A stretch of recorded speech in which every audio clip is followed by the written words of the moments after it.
Yo, what's up?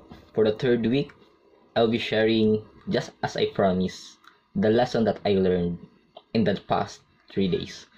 So, in in my Google Docs, I recorded my experience as well as the lesson that I have on September 6, September 5, and September 4. And I'm going to share it to you. So first, let us start with September 6.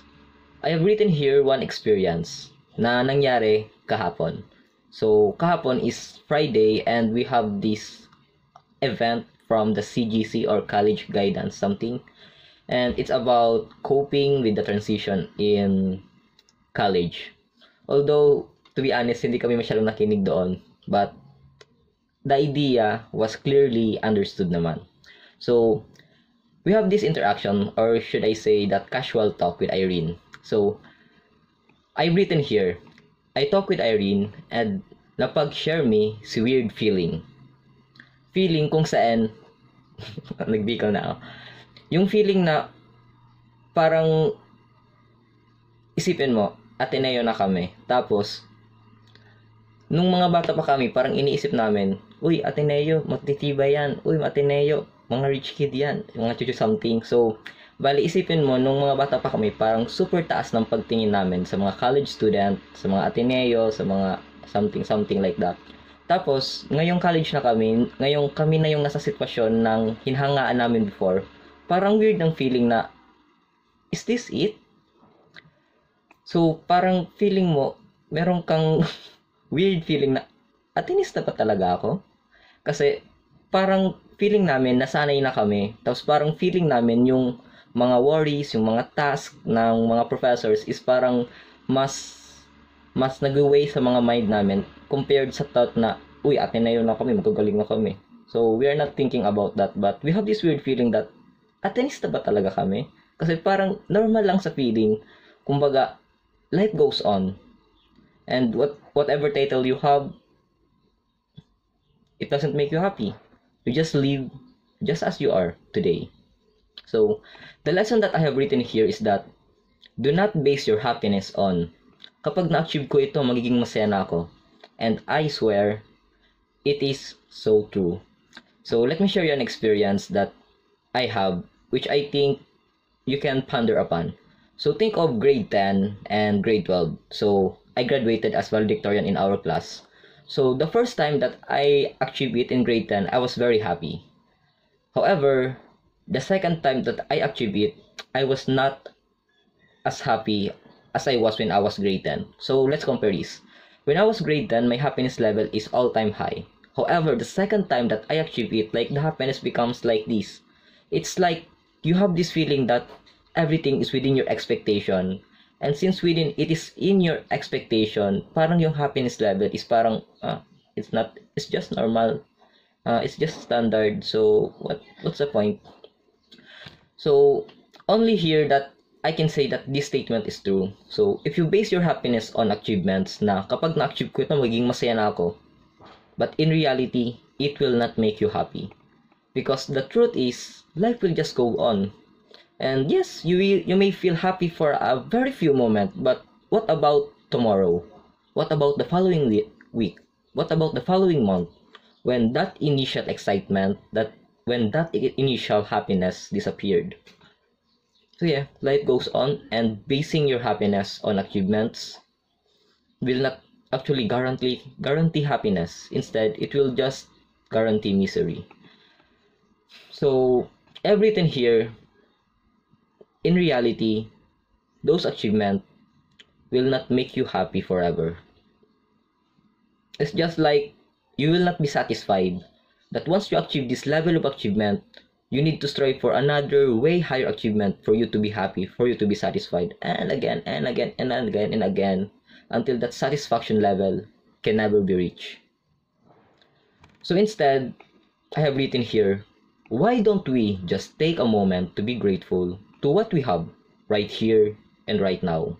For example, I am grateful for this wireless mouse because it makes using the computer less hassle. Or for example, I am grateful for this wireless keyboard because even if I'm far away, I can type away to this computer. I am grateful for this old cell phone, this 2017 Oppo F3 model. That even it is outdated, even if the apps don't function properly, even if it crashes constantly, it still does its wonder for recording an high quality video. That without it, you will not see me at this level of quality. I am grateful for this, what you call this, light.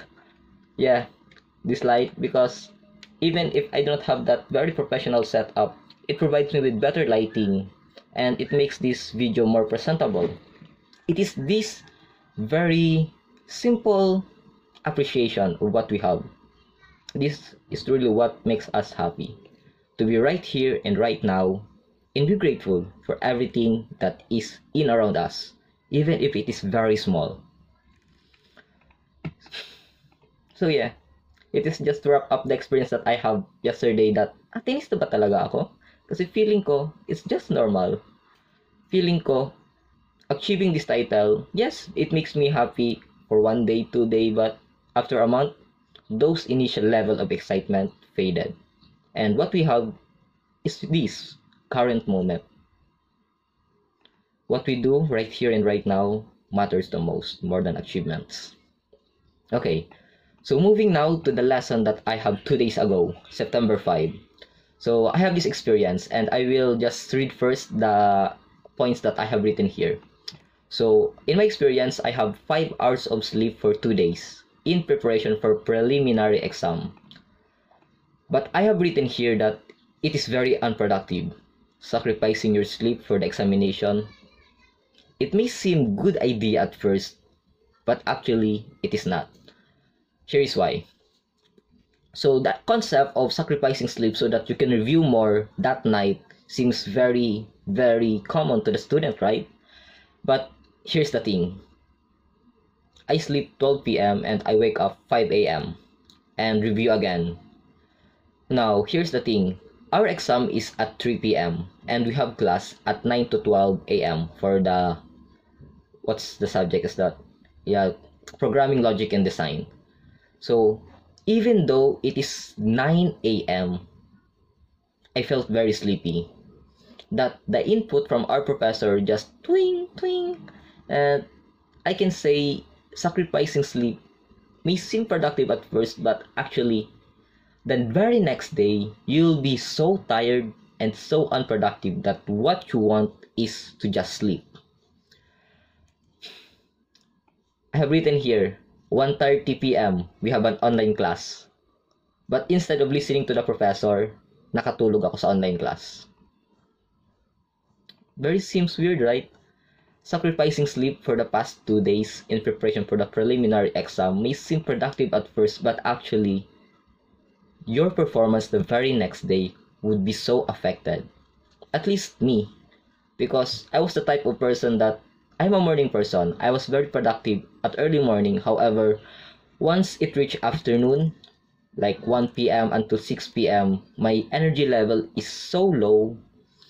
And sacrificing sleep makes my performance during the afternoon so much worse, and even morning. So here's the lessons that I have written here.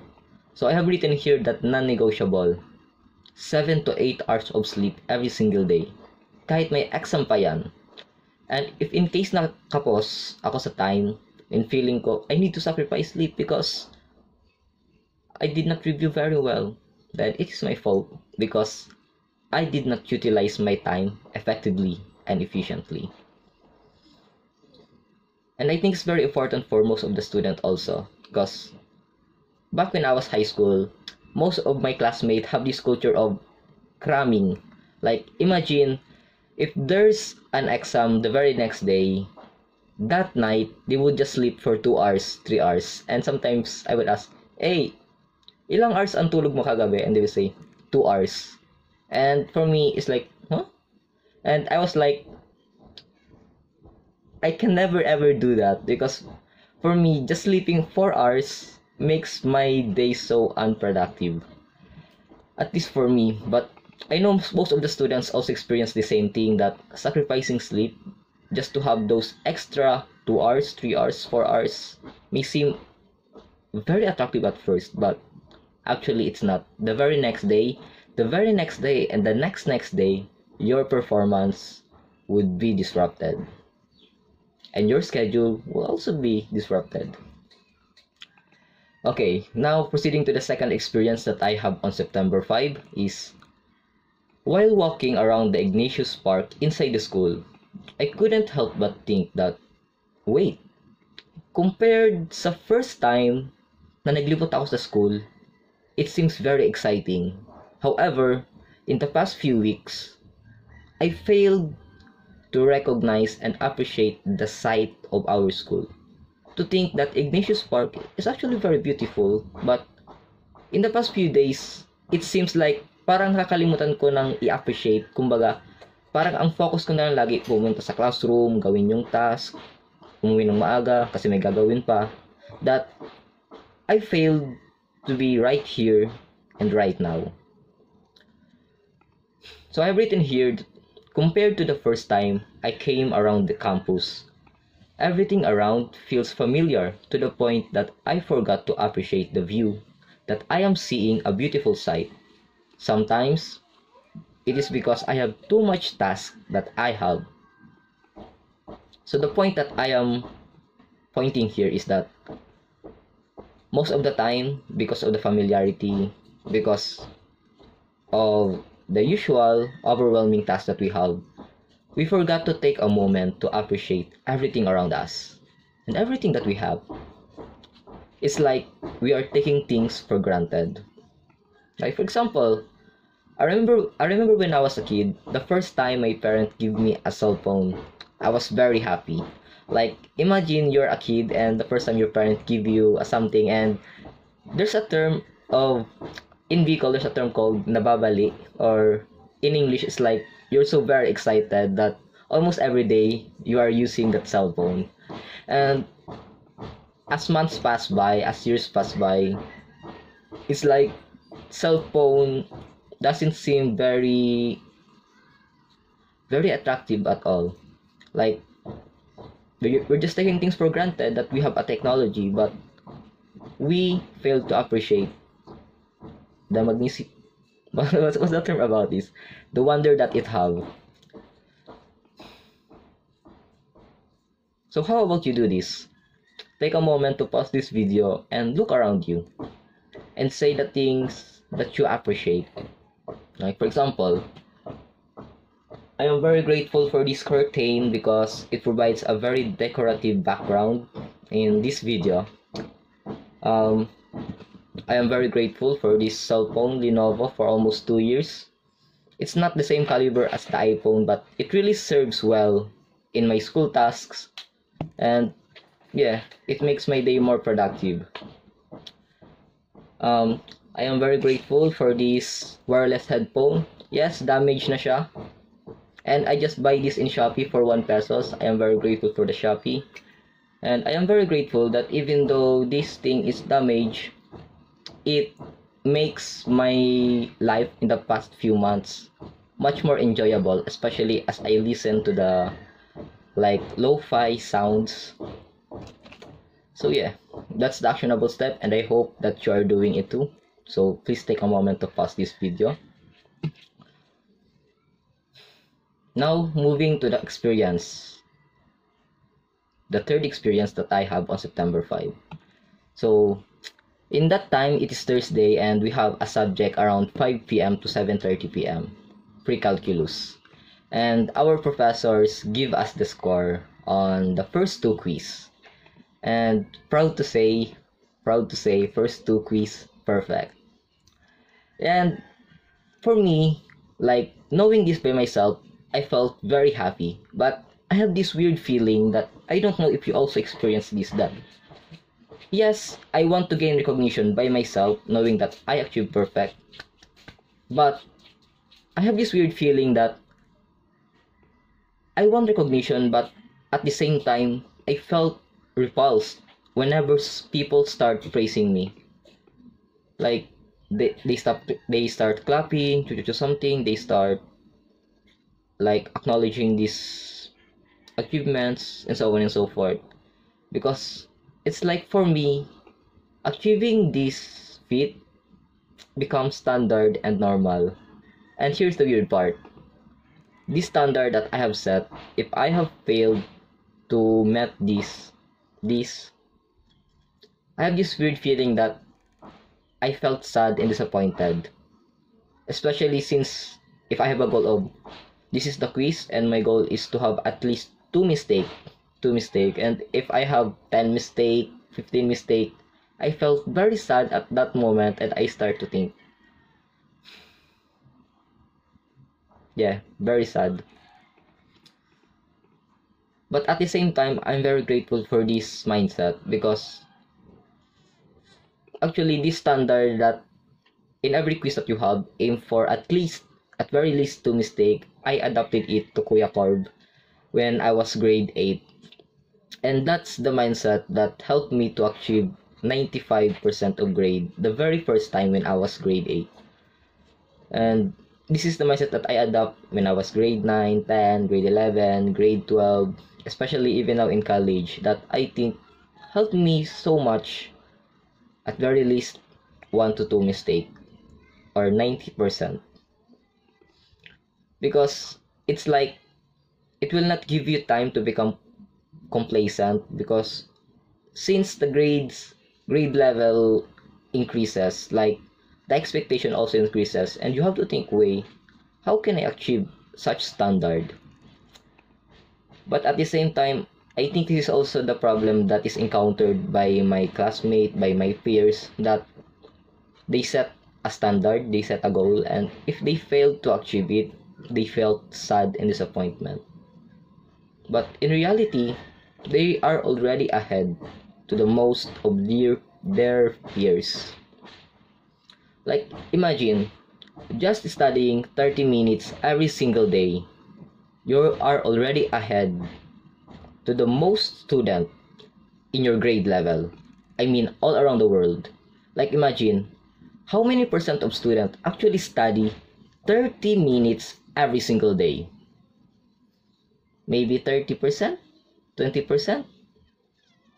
And what I mean every single day, every day. Like, even if it doesn't have a quiz, even if it doesn't have a major exam, they are studying consistently. How many students do actually do that? In our school, I have known no one. Most of them just study 1 day, 2 day before the quiz, but consistently studying, I actually didn't see that in my previous school. Maybe one, maybe two, among 1,000, more than 1,000 students.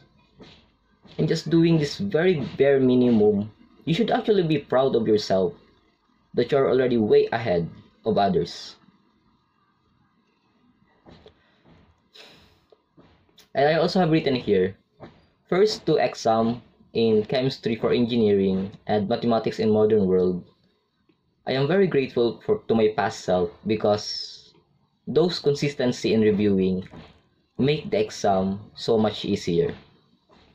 So yeah, actually it is not me who put the work, but it is me the previous version of myself that actually did a lot of work. So in return, how can I appreciate his effort? Like, for me, I will do my best today so that my future self, the life of my future self, will be so much easier. And I hope you are in the same way too.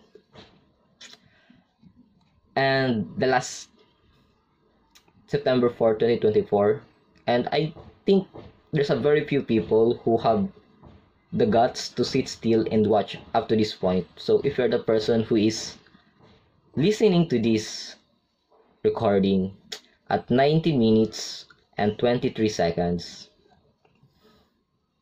thumbs up. Like, your attention span is so high compared to the most people that they can't sit still for 3 minutes because of the dopamine, like the hyper edited content, which is something. So yeah, so in this part, I think it is the most important segment, because in the last part I'm going to share some valuable insight that you may apply in your own study. Okay, So here, I have this experience. In the Mathematics in Modern World exam, actually our preliminary exam in Mathematics in Modern World is actually just 8 items. However, it is 75 points. Like, imagine becoming wrong or your answer in the number 1 is wrong. You already have how many points deducted? 10 points? 12 points? So, each item is so important for you to master. And actually did correctly. So, overall, the item is, the 1 to 7 is 50 points, and the number 8 is bonus points, which is 25. So, the number 8 is Sudoku puzzle. So, here's the point. The 7 item, I managed to finish it, but the 8 item, I did not finish it. So, meaning that bonus 25 points, like, whee, gone. And it is actually 2 items. The first one is the easy one, 6x6 Sudoku. And the one is much harder than 9x9 Sudoku. But the point here is, hindi ko natapos yung Sudoku. Since ang inuna ko is yung mas mahirap na part, which is yung 9x9. And di ko rin natapos yung time na yon. So, quick tips para sa exam. Kapag very easy at alam mo kaya mong masolve in 1 minute, gawin mo na yan agad. Yung mga mahirap, skip that part. But that very easy part, do not ever skip it. Do not repeat that same mistake that I have in the Sudoku puzzle. Okay. I also have this experience, like a very funny experience when September 4, it is Wednesday, and we have our chemistry laboratory. So, here's the an experience. So, during that lab activity, we conducted an experiment. And we put glycerol and using the potato starch to create a plastic. So, there's 2 sample per group. And, uwian na noon. So, bali, konti na lang kaming natitira sa lab. Tapos, we saw like, the experiment that's color red and it's circle. And, ang nangyari is, merong naiwan doon na isa. And we don't know kung saang grupo iyon. Tapos, tinanong ako ng classmate ko, uy, nakalagay sa table nyo, baka sa inyo yan. Tapos sabi ko, I believe that time that hindi yun sa amin since yung kagrupo ko, sila yung parang, sila na yung magkikip nun eh. So, I believe that time that yung dalawang output namin is dinala na nila sa bahay nila. So, sinabi ko sa isa sa classmate ko, ito yung sinabi ko, 90% sure hindi yan sa amin. As in, very confident rin ako, 90% sure hindi yan sa amin. Tapos, ang ginawa, tig-chat sa GC kung kanino yung parang experiment na yon. Tapos, only to found out that yung circle pala na yon, yung sa experiment na yon, is sa grupo namin pala talaga yon. Tapos, naiwan ng kagrupo ko. Tapos, I was like, wait. I said 90% confident ako na hindi yun sa amin. Tapos, only to found out that sa amin pala talaga yon. So, in this very what you call this fun experience, that I realized that not all that we believe is true. Like, at very least, we should have a little doubt of, tama ba talaga ang pinaniniwalaan ko? Because that time, I was confident in my belief that hindi yun sa amin. But, only to find out that the truth is, sa amin pala talaga yon. So, not all we believe is true. At very least, we should not blindly accept that our belief is the only truth. Anyway, we will never know the real truth anyways, unless we consider the other side, the other situation, the other perspective. Yeah. And for the last part of my experience, and I'm going to share it with you, which I think is the most beneficial part in this video, is how did I prepare for preliminaries? So I know that this strategy will evolve over time depending on the situation, depending on the needs that I have to do. But currently, the tactics that I use is the same old tactics that I used during my senior high school days. Although I am sure along the way, it will also modify, it will also evolve, but here's what I did in the past few weeks. So this is the study routine that I do, which might help you. So the first thing that's very important in this study routine is to have an application like the flashcard application. And for me, I use Anki. You may use Quizlet or anything as long as it have space repetition algorithm. Okay? So this is what I do. Every single day, I study using Anki. So those topics that I am about to forget, it is shown in the flashcard, and I just review it. And my average in the past few days, wait lang, let me share to you my statistics in Anki. Okay. Stats, reviews.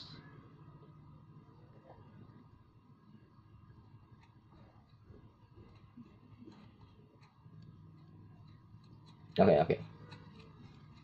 So also almost every day I studied using flashcards, and this is the what you call this, the calendar. Okay. So as you can see here, so like for example on Friday, yesterday I reviewed 207 cards, 84, 279, 169, and this. So you can see that almost except for this, which is on August 22, I did not review. But almost every day for the past month, I just studied using this flashcard. And it is almost equivalent to how much time? I'm not sure. But at very least, the average time that I studied using flashcard is 30 minutes every single day. This way I said studying 30 minutes every single day makes you way ahead to the most students. Okay.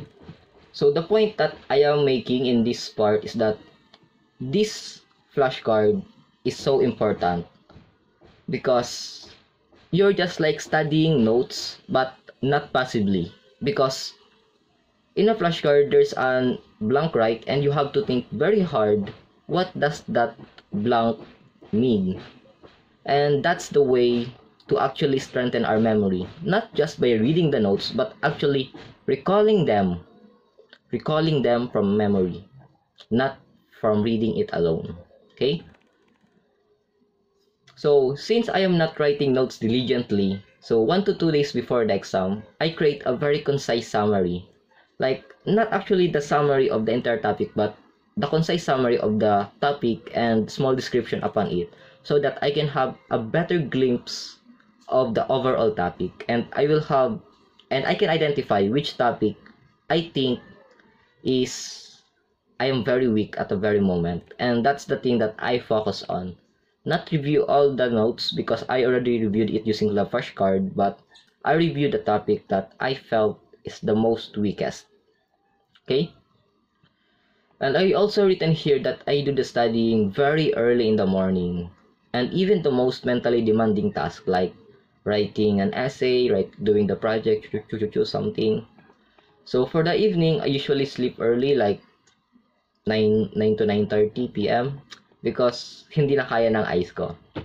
So for me, the sweet spot of sleep is around 7 to 8 hours. But in reality, what I get is just 6 to 7 hours. And sometimes 5 hours of sleep kapag may exam, especially kapag very heavy ang loaded unit. But in my experience, I recommend, kung wala mo lang exam, prioritize sleeping more than 7 hours every single day. Trust me, because your performance the very next day would be very affected. Among all of these, sleep is the most important, followed by flashcards, consistently reviewing it every single day. So yeah, almost 30 minutes done, and that's the update for this entire week. Always do your best for yourself.